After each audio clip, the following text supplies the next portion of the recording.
이번엔 두 번째 한번 내용 볼까요? 두 번째 내용은 상생 임대차 계약 임대 기간 요건을 채우지 않아 비과세를 적용받지 못한 사례입니다. 이번엔 임대 기간과 관련된 내용이거든요. 어떤 사례인지 한번 보도록 하겠습니다. 개나리 씨는 2018년도 2월 달에 조정 대상 지역에서 A주택을 취득하고 A주택에 대한 상생 임대차 계약을 체결했으나 임차인이 임대 계약 기간 중 조기 전출을 했습니다. 그러니까 18년도 2월 달에 주택을 취득하고 계속 임대를 줬겠죠. 그래서 1차 직전 임대차 계약 2년 충족하고 상생 임대차 계약을 2022년 10월 달에 체결을 했습니다.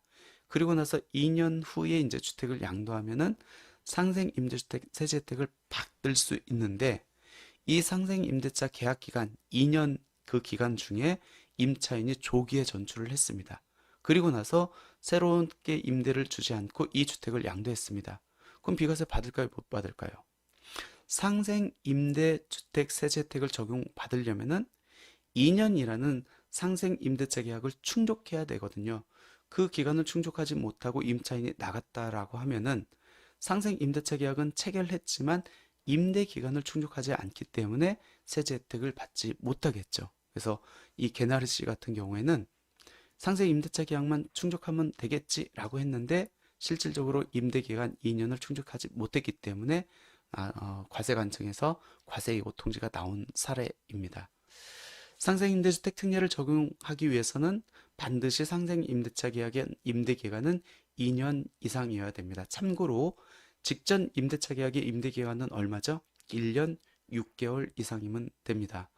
근데 만약 2년 임대차 계약을 체결했어요. 상생임대차 계약으로. 근데 임차인의 사정으로 조기 전출해서 상생임대기간 2년을 충족하지 못하게 된다고 하면은 그럼 새로운 임차인을 들이면 되겠죠. 이때 그러면 조기 전출한 임대차 기간의 그 기간을 승계받으려면 어떤 요건을 충족해야 되죠?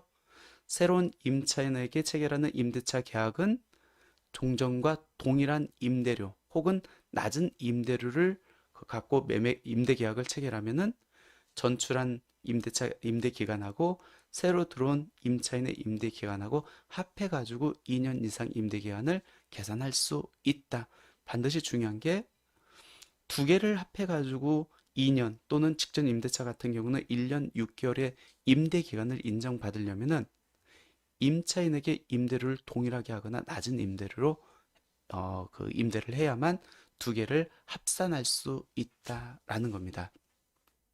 우리 직전 임대차 계약은 1년 6개월, 상생 임대차 계약은 2년이라고 했습니다. 근데 이때 임대 기간 어떻게 계산되는지 볼까요?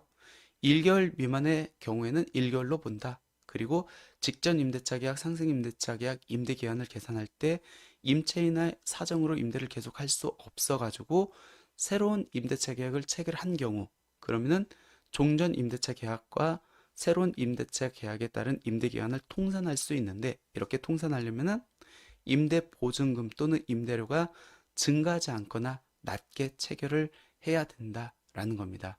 임차인의 조기 퇴거로 상생 임대차 계약에 따라 실제 임대한 기간이 2년 미만인 경우에는 당연히 상생 임대주택으로서의 세제 혜택을 받을 수 없다라는 겁니다. 이것도 이제 똑같은 내용이거든요. 기획재정부에서 이제 재산세과에서 유권 해석을 내린 건데, 어, 임대인의 사정으로 해서 임차인을 내보내는 경우는 거의 드물잖아요. 대부분의 임차인의 개인 사정으로 해서 조기 전출하는 경우가 있는데, 그때마다 이제 임대 기간을 다시 리셋해가지고 2년 또는 직전 임대차 같은 경우는 1년 6개월을 다시 채워야 됩니까? 뭐 너무 억울할 수 있겠죠. 임대인 입장에서는.